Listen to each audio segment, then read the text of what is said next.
නොපෙනෙන ලෝකයේ ජීවත් වන්නවුන් පිළිබඳ දැන ගැනීම ඊටාම අපහසු කරුණකි.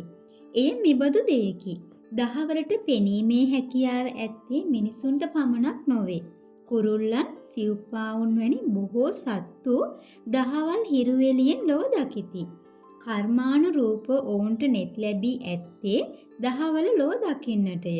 එහෙයින් හිරු උදාවන විට මිනිසුන්ට මෙන්ම සත්තුන්ටද සතුටුය.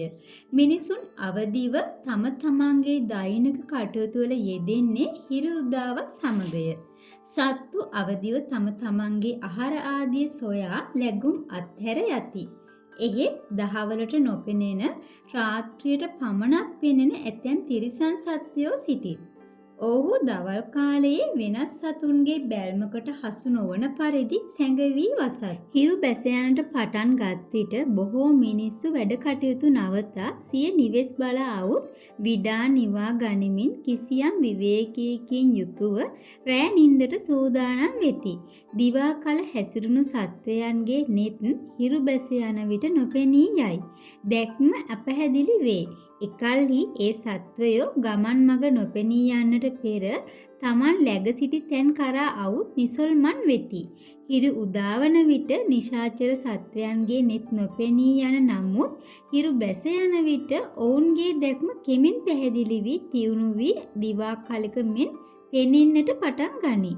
බොහෝ සතුන් නිදියන ඒ අඳුරු රැය නිශාචර සතුන් හට නිකලෙස් නිදහස් කිලිමඩලකි. ඔහු රාත්‍රියේ කිසි බියකින් සැකයකින් තොරව රිසිසේ ගොදුරු සොයා දඩයම් පිණිස පිට වී යති. ඔවුන්ට දඩයම් සොයා ගැනීම ඉතා ලෙහෙසිය. රෑ නොපෙනෙන සත්වයන් තන්හි නොසල්මනේ නිදා සිටිනා හේනි. අසුරු ලොවද රැයෙහි හැසිරෙන නිශාචරයන්ගේ ලොව බඳුය. දහවල් මධ්‍යානයෙහි හිරු මුදුන් වූ කල අවුරශ්මිය තදින් දැනීම මනුලොව අප කාටත් හොඳින් වැටහෙන අත්දැකීමකි. එලෙසින්ම මැදියම් රැය එළඹී කල අසුරයන්ගේ ගති පැවතුම් උච්චාවස්ථාවට පත්වේ. එකල්හි ඔවුන්ගේ කාය බලයත් චෛතසික බලයත් ජවයත් වඩා පණ ගැන්වෙන්නේය.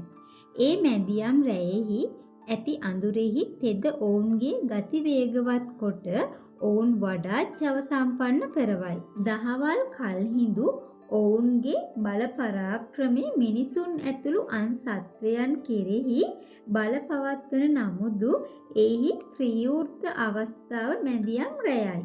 යකුන්, යකිනියන්, භූතයින්, රාක්ෂීන්, බහිරවීන් ආදී අනේක හැඩරුව ඇති, අනේක උස්මිටිකම් ඇති, අනේක අල්පේශාක්‍ය මහේශාක්‍ය බව ඇති ඒ අසුරයෝ නිදහසේ සිතුමනාපයේ ඒ තැන රාත්‍රී කාලයේහි හැසිරේ. බොහෝ සෙයින් ඔවුන් ප්‍රචණ්ඩය, ප්‍රෞද්ධය, ඡණ්ඩය, පරුෂය, සිල් ගුණයෙන් තොරය. ඔවුන්ගේ අධ්‍යාත්මයද වියවුල් සහිතය.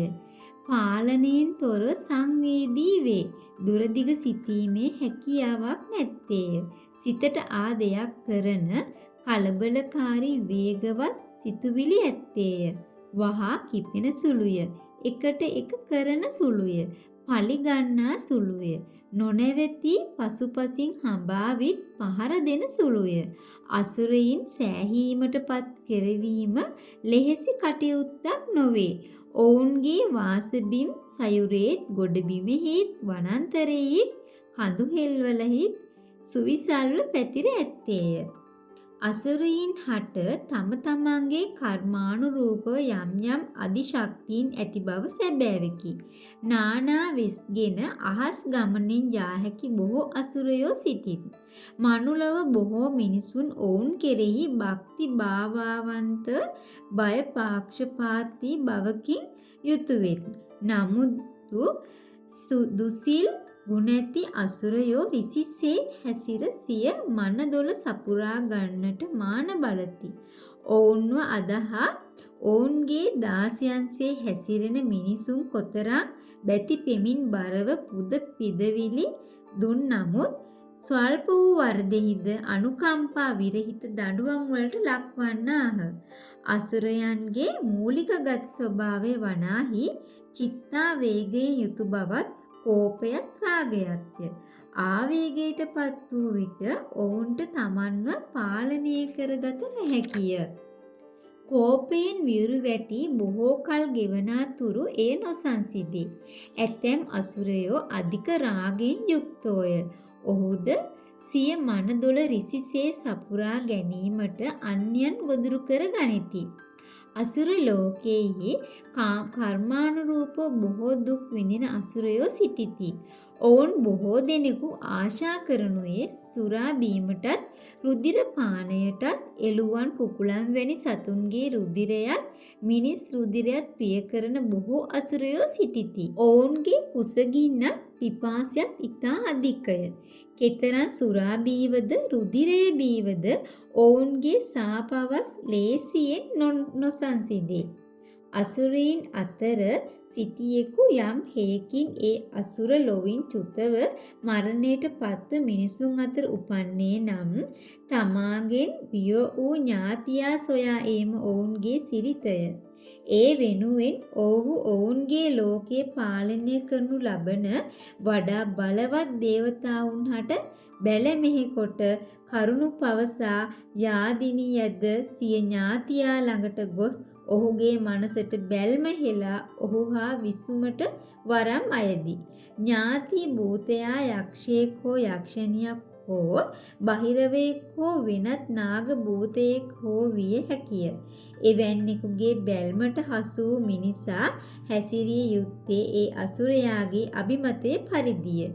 එය ලෝකයෙහි හැම කල්හි පවත්නා කර්මානුරූප ස්වභාවයක් හේයින් කිසිවෙක් කිසිවෙකු කෙරෙහි උස් පහත් කොට බලන්නට දෙයක් නැත්තේය. ඇතැම් අසුරයන්ට පිරිවර භූතයෝ කෙළ ගණනින් සිටිති.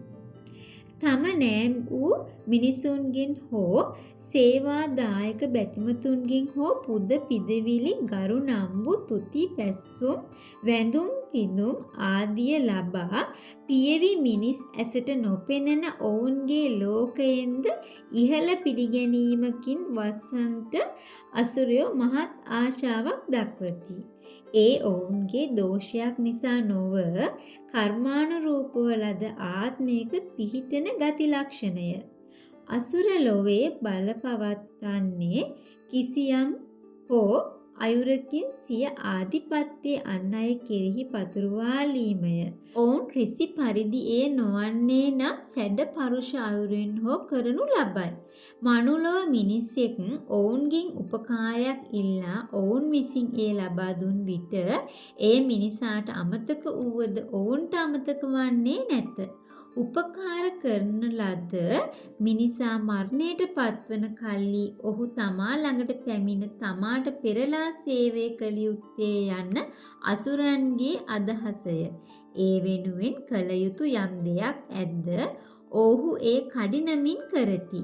එවන් බලපෑමකට හසු වූ මිනිසෙක් ඉඳින් මරණාසන්න වන්නේ නම් මරණයේ සෙවණැල්ලත් සමගම අසුර සෙවණැල්ලත් ඔහු මත වැටේ. මිනිසා කෙතරම් පින්කල අයෙකු වුවද තමා විසින්ම කරගත් අදූර්තදර්ශී යම් යම් දේ හේතුවෙන් අවසන් මොහොතේ තමා මත පතිත වන අසුර සෙවණැල්ල වළකාලිය නොහැක්කියකි. යම් කිසි දෙවියෙකුගේ උපකාරයක් මරණාසන්න මිනිසෙකුට ලැබේ නම් ඒද කලාතුරකිනි. අසුර සෙවණැල්ලෙන් වැසුණු මිනිසා මරණයට පත්වීමත් සමගම ඕපපාතිකව උපත ලැබුණේ ඒ අසුර ලොවෙහිය.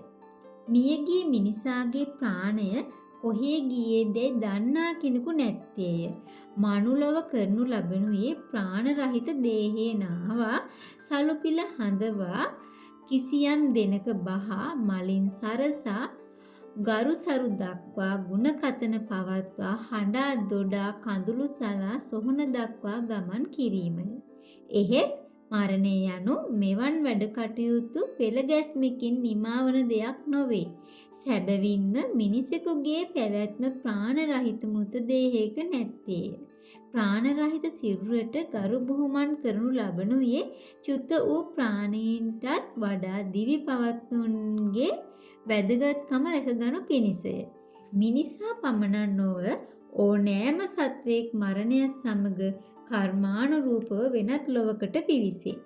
මිනිසෙකු මියගොස් යළි මිනිසෙක්ව උපත ලැබීම ඉතාම කලාතුරකින් සිදුවන දෙයකි.